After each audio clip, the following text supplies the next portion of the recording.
Hello guys, welcome back once again. Sop manu palo sikona hop kuri ase. Ajido music video apni han opor de loi kena ani di ase. Aro itu music video tu Konyak Baptist Women of Bangcha Youth Ministry khan pra release kora laga ase. Aro compose kora do alag alag busti la composer khan apni han song compose kora manu khan na naam do ending part de dikhibo. Tahan release kurina thaka itu combine kurina ekta jaga de itu ekta video de apni han opor de pongjai di ase dikona first day itu chanai di ase. Last time youth secretary Brahmahan ke youth convention de advice kura nisna paradak nichu laga language pra bona gana bi kurule try kurbi dusra gana bi kurule asi hulibi itu praise and worship song garne ni use kuri shikule do kiman mohan osode asi itu manu mohan la language jani gina itula gana worship or prayer kura do mohan bi jani asi ki like kuri asi gona english gana hindi gana hai kuri shikule do khonna dangor manu khan lekha pora na thaka manu khan to itu tu ki gana asina aru ta khan ke touch kurule na pare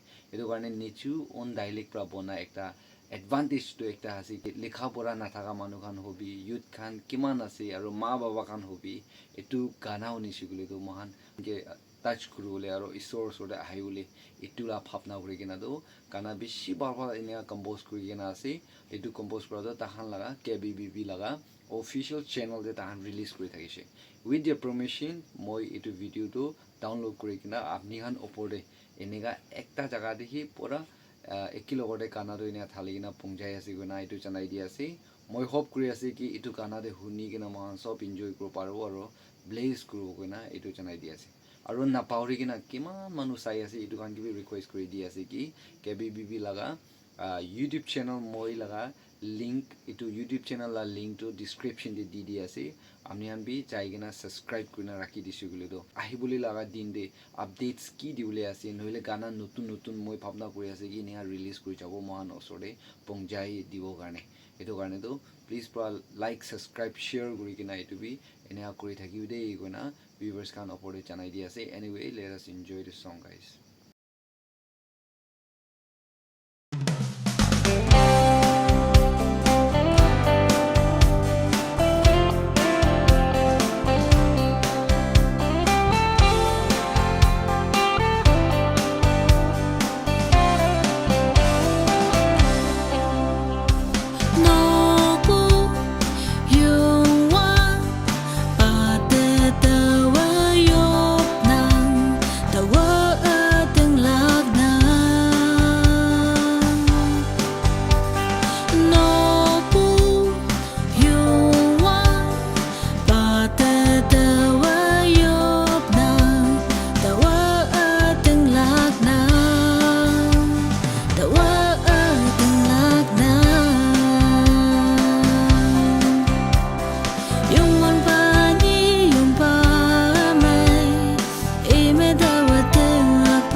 tổ quang tang ở xây linh bu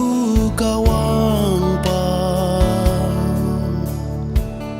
nang halom pa Krista so nhau yang anu mapu kata nyu halan yenta atapaka wang nang minyong buai o Jisu nang ya ye ngang wong ang sin mai bu yan ching na se sang hai bong bu weng tu lan say mơ bu yan tâm bu chi su nang min yong bu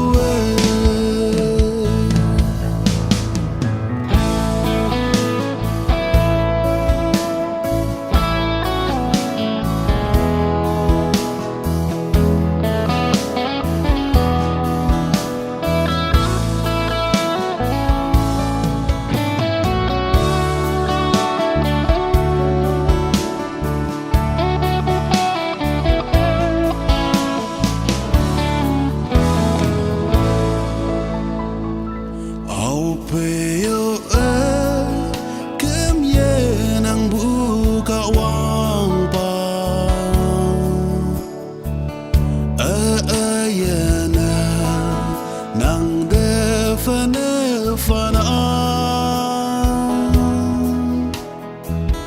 hi bak phi me nang de kam la ke o Jisu nang min yong bu hem lom ne o Jisu nang ya ye ngang wong ang sin mai bu yan ching na se sang hai bong bu weng tu lan say mơ bu yan tâm bu chi su nang min yong bu ka to quang tang ở xây linh bu kawang pa nang halom pa Krista so nhau yang anu mabu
sa chỉ tao nang chinh ô yung wan ba ta pu ao tao pu nang phải ye yan la cao ang tao ao biểu ye này ye tơ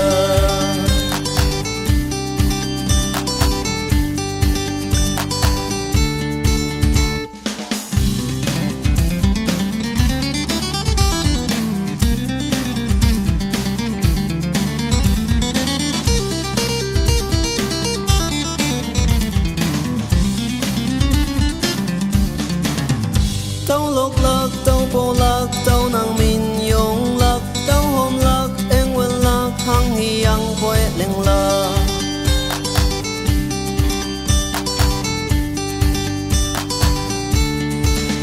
chú mẹ âu biểu mong như suy sa chỉ tao nang chinh ô yung wan ba ta pu ao tao pu nang phải ye yan la cao ang tao âu biểu ye này ye ta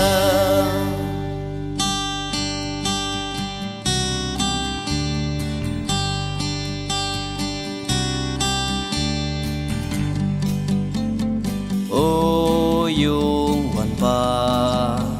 nang min yung hem lộc la